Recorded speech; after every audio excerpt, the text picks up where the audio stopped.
Hello दोस्तों, कैसे हैं आप लोग। आई होप कि आप लोग अच्छे होंगे और अपना तैयारी भी बहुत अच्छे तरीके से करते होंगे। तो आज हम इस वीडियो में क्लास 10th के बायोलॉजी के चैप्टर 7 आनुवंशिकता तथा जैव विकास के 30 VBA ऑब्जेक्टिव क्वेश्चन को कवर करेंगे। जो भी student Bihar board matric final परीक्षा की तैयारी कर रहे हैं उन सभी स्टूडेंट के लिए यह वीडियो काफ़ी इम्पोर्टेंट होने वाला है। तो वीडियो को अंत तक जरूर देखिएगा, क्योंकि अंत में मिलेगा एक मज़ेदार क्यूज। तो चलिए बिना किसी देरी के वीडियो को शुरू करते हैं। तो देखिए यहाँ पे पहला नंबर क्वेश्चन क्या दिया हुआ है। पहला नंबर क्वेश्चन दिया हुआ है, लिंग गुणसूत्र का पूर्ण जोड़ा पाया जाता है। क्या दिया हुआ है क्वेश्चन, लिंग गुणसूत्र का पूर्ण जोड़ा पाया जाता है। तो लिंग गुणसूत्र का पूर्ण जोड़ा किस में पाया जाता है, तो स्त्री में पाया जाता है। किस में पाया जाता है, स्त्री में। तो इसका कौन सा ऑप्शन हो जाएगा, ऑप्शन नंबर 20 का सही जवाब हो जाएगा। तो आप लोग याद रखिएगा, क्योंकि स्त्रियों में XX गुणसूत्र पाए जाते हैं जो एक पूर्ण जोड़ा है, जबकि पुरुषों में कौन कौन से गुणसूत्र पाए जाते हैं, पुरुषों में XY गुणसूत्र पाए जाते हैं जो एक पूर्ण जोड़ा नहीं है। अगला नंबर क्वेश्चन देखिए, अगला नंबर क्वेश्चन दिया हुआ है, मानव शरीर के किसी सामान्य कोशिका में गुणसूत्रों के कितने युग्म होते हैं। क्या दिया हुआ है क्वेश्चन, मानव शरीर के किसी सामान्य कोशिका में गुणसूत्रों के कितने युग्म होते हैं।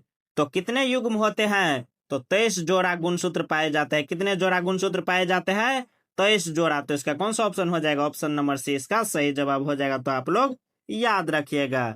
अगला नंबर क्वेश्चन देखिए, अगला नंबर क्वेश्चन दिया हुआ है, वंशागत नियमों का प्रतिपादन किसने किया। क्या दिया हुआ है क्वेश्चन, वंशागत नियमों का प्रतिपादन किसने किया। तो किसने किया, तो ग्रेगर जॉन मेंडल ने किया। किसने किया, ग्रेगर जॉन मेंडल ने। तो इसका कौन सा ऑप्शन हो जाएगा, ऑप्शन नंबर D इसका सही जवाब हो जाएगा। तो आप लोग याद रखिएगा। अगला नंबर क्वेश्चन देखिए, अगला नंबर क्वेश्चन दिया हुआ है, कौन सा अभिलक्षण वंशागत नहीं है। क्या दिया हुआ है क्वेश्चन, कौन सा अभिलक्षण वंशागत नहीं है। आप लोगों के सामने 4 ऑप्शन दिया हुआ है। ऑप्शन A में दिया हुआ है आंख का रंग, ऑप्शन B में दिया हुआ है चमड़ी का रंग, ऑप्शन C में दिया हुआ है शरीर का आकार, और ऑप्शन D में दिया हुआ है बाल की प्रकृति। तो इसमें से बताना है कि कौन सा अभिलक्षण वंशागत नहीं है। तो कौन सा हो जाएगा, तो शरीर का आकार हो जाएगा, जो एक वंशागत अभिलक्षण नहीं है। तो इसका कौन सा ऑप्शन हो जाएगा, ऑप्शन नंबर C इसका सही जवाब हो जाएगा। तो आप लोग याद रखिएगा। अगला नंबर क्वेश्चन देखिए, अगला नंबर क्वेश्चन दिया हुआ है, निम्न में से कौन बौने पौधे को दर्शाता है। क्या दिया हुआ है क्वेश्चन, निम्न में से कौन बौने पौधे को दर्शाता है। तो कौन बौने पौधे को दर्शाता है, तो T स्मॉल में कौन दर्शाता है, T स्मॉल में। तो इसका कौन सा ऑप्शन हो जाएगा, ऑप्शन नंबर C इसका सही जवाब हो जाएगा। तो आप लोग याद रखिएगा।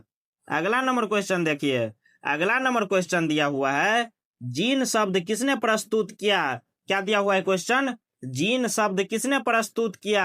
तो जीन शब्द जोहानसन ने प्रस्तुत किया। किसने प्रस्तुत किया, जोहानसन ने। तो इसका कौन सा ऑप्शन हो जाएगा, ऑप्शन नंबर C इसका सही जवाब हो जाएगा। तो आप लोग याद रखिएगा। अगला नंबर क्वेश्चन देखिए, अगला नंबर क्वेश्चन दिया हुआ है, निम्नलिखित में से किसे आनुवंशिकी का पिता या जनक कहा जाता है। क्या दिया हुआ है क्वेश्चन, निम्नलिखित में से किसे आनुवंशिकी का पिता या जनक कहा जाता है। तो किसे कहा जाता है, तो ग्रेगर जॉन मेंडल को कहा जाता है। किसे कहा जाता है, ग्रेगर जॉन मेंडल को। तो इसका कौन सा ऑप्शन हो जाएगा, ऑप्शन नंबर B इसका सही जवाब हो जाएगा। तो आप लोग याद रखिएगा। अगला नंबर क्वेश्चन देखिए, अगला नंबर क्वेश्चन दिया हुआ है, स्त्रियों में लिंग गुणसूत्र का युग्म होता है। क्या दिया हुआ है क्वेश्चन, स्त्रियों में लिंग गुणसूत्र का युग्म होता है। तो स्त्रियों में कौन कौन से लिंग गुणसूत्र पाए जाते हैं, तो XX गुणसूत्र पाए जाते हैं। स्त्रियों में कौन कौन से गुणसूत्र पाए जाते हैं, XX। तो इसका कौन सा ऑप्शन हो जाएगा, ऑप्शन नंबर B इसका सही जवाब हो जाएगा। तो आप लोग याद रखिएगा। अगला नंबर क्वेश्चन देखिए, अगला नंबर क्वेश्चन दिया हुआ है, किसी जीव की जीनी संरचना क्या कहलाती है। क्या दिया हुआ है क्वेश्चन, किसी जीव की जीनी संरचना क्या कहलाती है। तो जीनोटाइप कहलाती है। क्या कहलाती है, जीनोटाइप। तो इसका कौन सा ऑप्शन हो जाएगा, ऑप्शन नंबर B इसका सही जवाब हो जाएगा। तो आप लोग याद रखिएगा। अगला नंबर क्वेश्चन देखिए, अगला नंबर क्वेश्चन दिया हुआ है, मेंडल ने अपने आनुवंशिकी प्रयोग हेतु किस पौधे का उपयोग किया था। क्या दिया हुआ है क्वेश्चन, मेंडल ने अपने आनुवंशिकी प्रयोग हेतु किस पौधे का उपयोग किया था? तो मटर के पौधे का उपयोग किया था। किस पौधे का उपयोग किया था? मटर के पौधे का। तो इसका कौन सा ऑप्शन हो जाएगा? ऑप्शन नंबर सी इसका सही जवाब हो जाएगा। तो आप लोग याद रखिएगा। अगला नंबर क्वेश्चन देखिए। अगला नंबर क्वेश्चन दिया हुआ है, मानव में ऑटोसोम की जोड़ियों की संख्या होती है। क्या दिया हुआ है क्वेश्चन? मानव में ऑटोसोम की जोड़ियों की संख्या होती है। तो मानव में ऑटोसोम की जोड़ियों की संख्या कितनी होती है? तो 22 जोड़ा ऑटोसोम पाया जाता है मानव में। कितने जोड़ा ऑटोसोम पाया जाता है? 22 जोड़ा। तो इसका कौन सा ऑप्शन हो जाएगा? ऑप्शन नंबर डी इसका सही जवाब हो जाएगा। तो आप लोग याद रखिएगा। अगला नंबर क्वेश्चन देखिए। अगला नंबर क्वेश्चन दिया हुआ है, मनुष्य, बिल्ली तथा चमगादड़ के अग्रपाद हैं। क्या दिया हुआ है क्वेश्चन?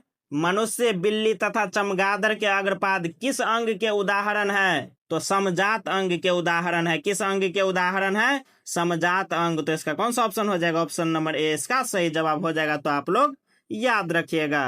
अगला नंबर क्वेश्चन देखिए। अगला नंबर क्वेश्चन दिया हुआ है, विकासीय दृष्टिकोण से हमारी किससे अधिक समानता है? क्या दिया हुआ है क्वेश्चन? विकासीय दृष्टिकोण से हमारी किससे अधिक समानता है? तो चीन के विद्यार्थी से अधिक समानता है। तो इसका कौन सा ऑप्शन हो जाएगा? ऑप्शन नंबर ए इसका सही जवाब हो जाएगा। तो आप लोग याद रखिएगा। अगला नंबर क्वेश्चन देखिए। अगला नंबर क्वेश्चन दिया हुआ है, कीटों के पंख और चमगादड़ के पंख किस तरह के अंग हैं? क्या दिया हुआ है क्वेश्चन? कीटों के पंख और चमगादड़ के पंख किस तरह के अंग है? तो किस तरह के अंग है? तो समवृत्ति अंग है। किस तरह के अंग है? समवृत्ति अंग। तो इसका कौन सा ऑप्शन हो जाएगा? ऑप्शन नंबर सी इसका सही जवाब हो जाएगा। तो आप लोग याद रखिएगा। अगला नंबर क्वेश्चन देखिए। अगला नंबर क्वेश्चन दिया हुआ है, समजात अंगों का उदाहरण है। तो समजात अंगों का उदाहरण कौन हो जाएगा? आप लोगों के सामने 4 ऑप्शन दिया हुआ है। ऑप्शन ए में दिया हुआ है हमारा हाथ तथा कुत्ते के अग्रपाद। ऑप्शन बी में दिया हुआ है हमारे दांत तथा हाथी के दांत। ऑप्शन सी में दिया हुआ है आलू एवं घास के ऊपरी भूस्तरी। और ऑप्शन डी में दिया हुआ है इनमें से सभी। तो समजात अंगों का उदाहरण कौन हो जाएगा? तो इनमें से सभी हो जाएगा। हमारा हाथ तथा कुत्ते के अग्रपाद भी समजात अंग के उदाहरण है। हमारे दांत और हाथी के दांत भी समजात अंग के उदाहरण है। आलू एवं घास के ऊपरी भूस्तरी भी समजात अंग के उदाहरण है। तो इसका कौन सा ऑप्शन हो जाएगा? ऑप्शन नंबर डी इसका सही जवाब हो जाएगा। तो आप लोग याद रखिएगा। अगला नंबर क्वेश्चन देखिए। अगला नंबर क्वेश्चन दिया हुआ है, निम्न में से कौन एक अवशेषी अंग है? क्या दिया हुआ है क्वेश्चन? निम्न में से कौन एक अवशेषी अंग है? तो अपेंडिक्स एक अवशेषी अंग है। कौन हो जाएगा? अपेंडिक्स। तो इसका कौन सा ऑप्शन हो जाएगा? ऑप्शन नंबर डी इसका सही जवाब हो जाएगा। तो आप लोग याद रखिएगा। अगला नंबर क्वेश्चन देखिए। अगला नंबर क्वेश्चन दिया हुआ है, द ओरिजिन ऑफ स्पीसीज नामक पुस्तक किसने लिखी है? क्या दिया हुआ है question? The origin of species नामक पुस्तक किसने लिखी है? तो डार्विन ने लिखी है। किसने लिखी है? डार्विन ने। तो इसका कौन सा ऑप्शन हो जाएगा? ऑप्शन नंबर ए इसका सही जवाब हो जाएगा। तो आप लोग याद रखिएगा। अगला नंबर क्वेश्चन देखिए। अगला नंबर क्वेश्चन दिया हुआ है, जीव विज्ञान की वह शाखा जिसके अंतर्गत विभिन्नता तथा आनुवंशिकता का अध्ययन किया जाता है क्या कहलाता है? क्या दिया हुआ है क्वेश्चन? जीव विज्ञान की वह शाखा जिसके अंतर्गत विभिन्नता तथा आनुवंशिकता का अध्ययन किया जाता है क्या कहलाता है? तो वह कहलाता है आनुवंशिकी। क्या कहलाता है? आनुवंशिकी कहलाता है। तो इसका कौन सा ऑप्शन हो जाएगा? ऑप्शन नंबर डी इसका सही जवाब हो जाएगा। तो आप लोग याद रखिएगा। अगला नंबर क्वेश्चन देखिए। अगला नंबर क्वेश्चन दिया हुआ है, अफ्रीकी मानव का सबसे निकट संबंधी है। तो अफ्रीकी मानव का सबसे निकट संबंधी कौन हो जाएगा? तो चिंपैंजी हो जाएगा। कौन हो जाएगा? चिंपैंजी। तो इसका कौन सा ऑप्शन हो जाएगा? ऑप्शन नंबर ए इसका सही जवाब हो जाएगा। तो आप लोग याद रखिएगा। अगला नंबर क्वेश्चन देखिए। अगला नंबर क्वेश्चन दिया हुआ है, पक्षी तथा तितली के पंख हैं। क्या दिया हुआ है क्वेश्चन? पक्षी तथा तितली के पंख किस प्रकार के अंग है? तो असमजात अंग है। किस प्रकार के अंग है? असमजात अंग। तो इसका कौन सा ऑप्शन हो जाएगा? ऑप्शन नंबर बी इसका सही जवाब हो जाएगा। तो आप लोग याद रखिएगा। अगला नंबर क्वेश्चन देखिए। अगला नंबर क्वेश्चन दिया हुआ है, जनकों से उनकी संतानों में पीढ़ी दर पीढ़ी युग्मकों के माध्यम से पैतृक गुणों का संचरण क्या कहलाता है? तो क्या कहलाता है? तो वह कहलाता है आनुवंशिकता। क्या कहलाता है? आनुवंशिकता। तो इसका कौन सा ऑप्शन हो जाएगा? ऑप्शन नंबर बी इसका सही जवाब हो जाएगा। तो आप लोग याद रखिएगा। अगला नंबर क्वेश्चन देखिए। अगला नंबर क्वेश्चन दिया हुआ है, मेंडल के एक संकर संकरण प्रयोग के F2 पीढ़ी में जीन पररूपी अनुपात क्या पाया गया? क्या दिया हुआ है क्वेश्चन? मेंडल के एक संकर संकरण प्रयोग के F2 पीढ़ी में जीन पररूपी अनुपात क्या पाया गया? तो वह पाया गया 1:2:1। क्या पाया गया? 1:2:1। तो इसका कौन सा ऑप्शन हो जाएगा? ऑप्शन नंबर बी इसका सही जवाब हो जाएगा। तो आप लोग याद रखिएगा। अगला नंबर क्वेश्चन देखिए। अगला नंबर क्वेश्चन दिया हुआ है, एक ही प्रजातियों के बीच आपस में प्रजनन क्या कहलाती है? क्या दिया हुआ है क्वेश्चन? एक ही प्रजातियों के बीच आपस में प्रजनन क्या कहलाती है? तो वह कहलाती है अंतः प्रजनन। क्या कहलाती है? अंतः प्रजनन। तो इसका कौन सा ऑप्शन हो जाएगा? ऑप्शन नंबर ए इसका सही जवाब हो जाएगा। तो आप लोग याद रखिएगा। अगला नंबर क्वेश्चन देखिए। अगला नंबर क्वेश्चन दिया हुआ है, डीएनए अनुक्रम के तुलनात्मक अध्ययन द्वारा किसी जीव के पूर्वजों की खोज क्या कहलाता है? क्या दिया हुआ है क्वेश्चन? डीएनए अनुक्रम के तुलनात्मक अध्ययन द्वारा किसी जीव के पूर्वजों की खोज क्या कहलाता है? तो आणविक जाति वृत्त कहलाता है। क्या कहलाता है? आणविक जाति वृत्त। तो इसका कौन सा ऑप्शन हो जाएगा? ऑप्शन नंबर बी इसका सही जवाब हो जाएगा। तो आप लोग याद रखिएगा। अगला नंबर क्वेश्चन देखिए। अगला नंबर क्वेश्चन दिया हुआ है, कायिक विभिन्नता होती है। तो कायिक विभिन्नता किस प्रकार की विभिन्नता है? तो उपार्जित विभिन्नता है। किस प्रकार की विभिन्नता है? उपार्जित। तो इसका कौन सा ऑप्शन हो जाएगा? ऑप्शन नंबर बी इसका सही जवाब हो जाएगा। तो आप लोग याद रखिएगा। अगला नंबर क्वेश्चन देखिए। अगला नंबर क्वेश्चन दिया हुआ है, गुणसूत्र बने होते हैं। तो गुणसूत्र किसके बने होते हैं? तो गुणसूत्र डीएनए तथा प्रोटीन के बने होते हैं। किसके बने होते हैं? डीएनए तथा प्रोटीन के। तो इसका कौन सा ऑप्शन हो जाएगा? ऑप्शन नंबर सी इसका सही जवाब हो जाएगा। तो आप लोग याद रखिएगा। अगला नंबर क्वेश्चन देखिए। अगला नंबर क्वेश्चन दिया हुआ है, विभिन्नताएं कितने प्रकार की होती है? तो विभिन्नताएं कितने प्रकार की होती है? तो विभिन्नताएं 2 प्रकार की होती है। कितने प्रकार की होती है? 2 प्रकार की। पहला कौन सी होती है? तो पहला कायिक विभिन्नता होती है और दूसरा जननिक विभिन्नताएं होती है। तो इसका कौन सा ऑप्शन हो जाएगा? ऑप्शन नंबर बी इसका सही जवाब हो जाएगा। तो आप लोग याद रखिएगा। अगला नंबर क्वेश्चन देखिए।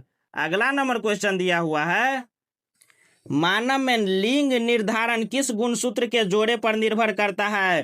क्या दिया हुआ है क्वेश्चन? मानव में लिंग निर्धारण किस गुणसूत्र के जोड़े पर निर्भर करता है? तो एक्स और वाई गुणसूत्र के जोड़े पर निर्भर करता है। किस गुणसूत्र के जोड़े पर निर्भर करता है?